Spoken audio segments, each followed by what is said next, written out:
is our way of just doing a little bit, you know? And I'm sure the good people who are out there, you know, people of other faiths, they can understand this moral decline of society, Jews and Christians. So we don't like that our women are out there, you know, they're being prostituted. It's not right. But now how can the brothers defend themselves?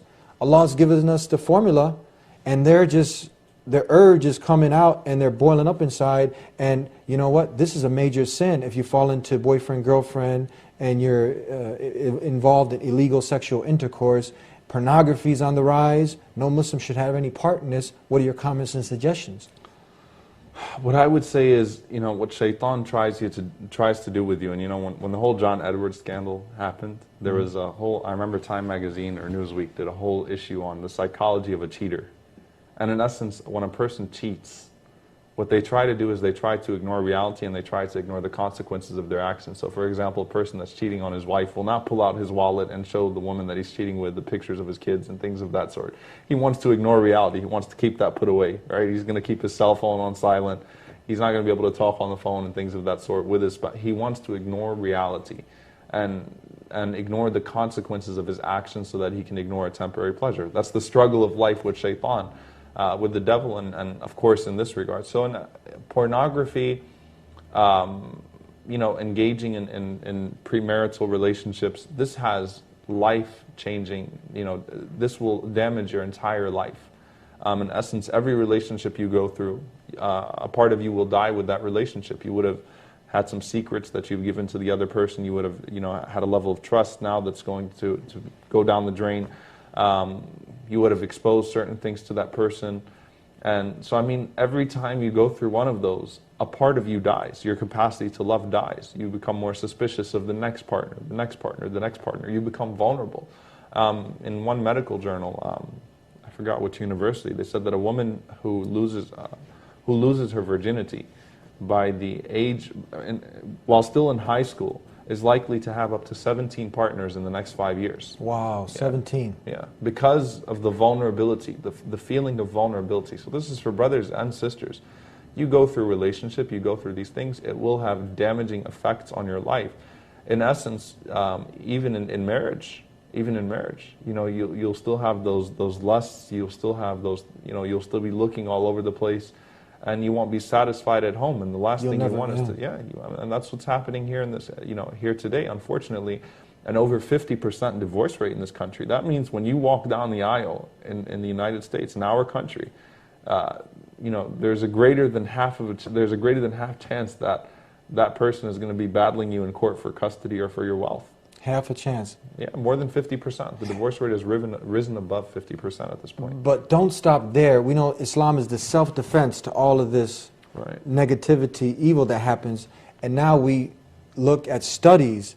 You mentioned a study from Harvard. Talk about this study of people who have premarital sex and the chances of their relationship coming to an end just because of this. And Islam prevents this from happening if you just follow the way of life from the Creator. Talk about this study from Harvard. Absolutely. Well, again, there's like a 69% chance or something that your marriage will fail. 79%. Right. Absolutely. Well, I think it's clear. You know, imagine a society. Just imagine. And I'm not. Unfortunately, a lot of times what we'll do is we'll start to look at societies that already exist. I'm not talking about that, and it's not a utopian vision. We're talking about how to have happiness in the home. If the husband is not looking all over the place, and his only source of sexual satisfaction is his wife. You know, when he comes home, he looks at her, and Islam also encourages the spouses to look good for each other in the home. You know, Abdullah ibn Abbas, the great companion, may Allah be pleased with him, before he would walk into the house, he would start combing his hair, perfume himself, fix his clothes up, you know. And he said, look, I like to look good for my wife just as I like her to look good for me. You know, where this is encouraged, the spouses to dress for one another. So you have the husband who walks into the house and takes off his clothes right away with what's called the wife beater, you know. And then you've got the wife in her Winnie the Pooh pajamas with cream all over her face whenever the husband comes home, and he's just seeing all those billboards that you're talking about. Now he's looking at his wife in that state, and she's saying, "Where have you been, and what's wrong with you?" Then, you know, you're obviously creating something very unhealthy. So the wife will look elsewhere for satisfaction. The husband will look elsewhere for satisfaction, whether it's in the form of virtual satisfaction, in the form of pornography, which unfortunately is killing not just our youth today, married couples today.